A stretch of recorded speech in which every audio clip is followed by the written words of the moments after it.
Министерство юстиции проводило очень-очень большую работу.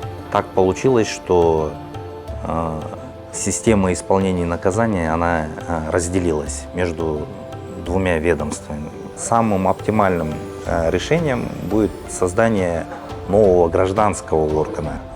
Опыт зарубежный, и было предложено создать такой абсолютно новый гражданский орган.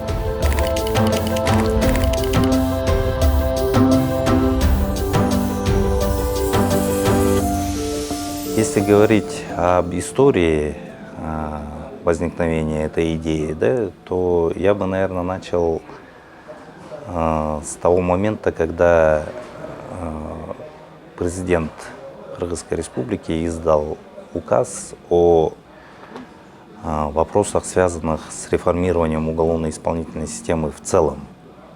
И в рамках реализации этого указа Министерство юстиции проводило очень-очень большую работу по изменению законодательства, чтобы пенитенциарная система была передана в ведение Минюста. И наряду с исправительными учреждениями, следственными изоляторами, тюрьмами вставал вопрос и о передаче уголовно-исполнительных инспекций. То есть на тот момент они находились в системе МВД, и основная функция их заключалась в контроле за условно осужденными, за условно-досрочными освобожденными, за осужденными к альтернативным наказаниям.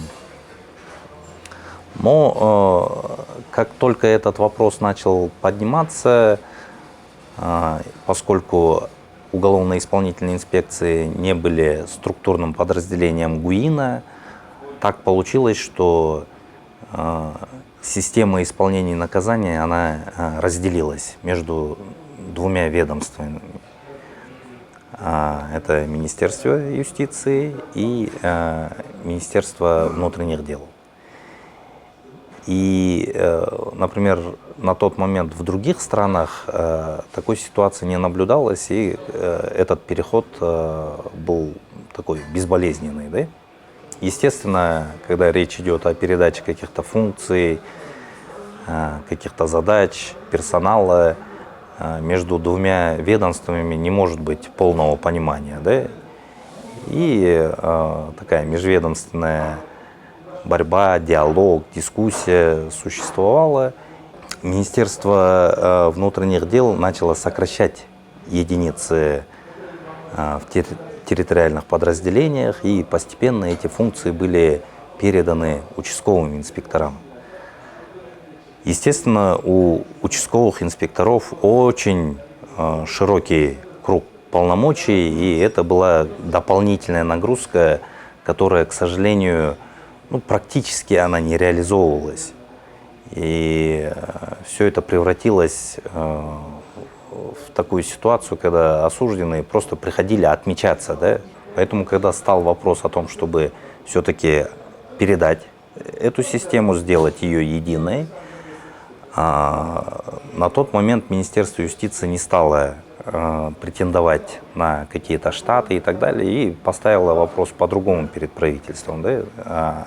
Речь шла уже о выделении новых 100 единицах соответствующими вытекающими расходами для управления уголовно-исполнительных инспекций ГУИН Министерства юстиции. То есть Министерство юстиции, получается, эти функции перешли в 2008 году. Но обратно же нахождение этой службы в системе ГУИН, у которой в первую очередь какие задачи? Исполнение уголовных наказаний, причем ситуация с инфраструктурой, в общем, в целом состоянием исправительных учреждений и следственных изоляторов по республике была такая, ну, не очень хорошая. И, естественно, у ГУИНа были задачи не допустить там массовые беспорядки, чтобы бунтов не было. Вопрос по осужденным пожизненному лишению свободы, да, постоянно, наверное, и до сих пор этот вопрос стоит перед руководством. К сожалению, и на этот раз ситуация с этой службой не исправилась. Да? Поэтому, скажем так, уже очередной этап, когда этот вопрос уже назрел, это было мероприятие в рамках судебно-правовой реформы. И там уже как раз-таки проблемы, которые скопились за счет предыдущего опыта, были проанализированы, и было решено, что самым оптимальным решением будет создание нового гражданского органа, который будет выполнять функции по контролю за поведением осужденных, по вопросам какой-то оказания социальной, правовой, психологической какой-то помощи, потому что именно этими функциями занимаются западные службы пробации, да, и вот как раз был изучен опыт зарубежный, и было предложено создать такой абсолютно новый гражданский орган. Абсолютно с чистого листа создали вот этот департамент пробации. Была перед этим создана рабочая группа, мы определили комплекс организационных, правовых, других мер, которые нам нужно решить. Передача и создание службы пробации должно было завершиться не позднее 1 января 2020 года.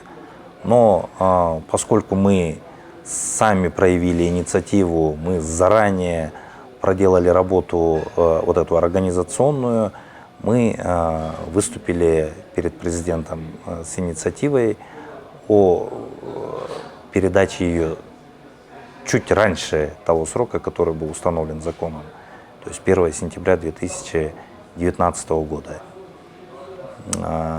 И было принято решение правительства, как раз таки поэтому 1 сентября было уже определено как день образования службы пробации. То есть ситуация на тот момент сложилась такая, что не получилось получить какую-то службу по наследству, да, либо опыт был не очень хороший, не тот, который надо брать за основу, да и базы практически не существовало. Поэтому вот эта работа действительно напоминала работу с чистого листа.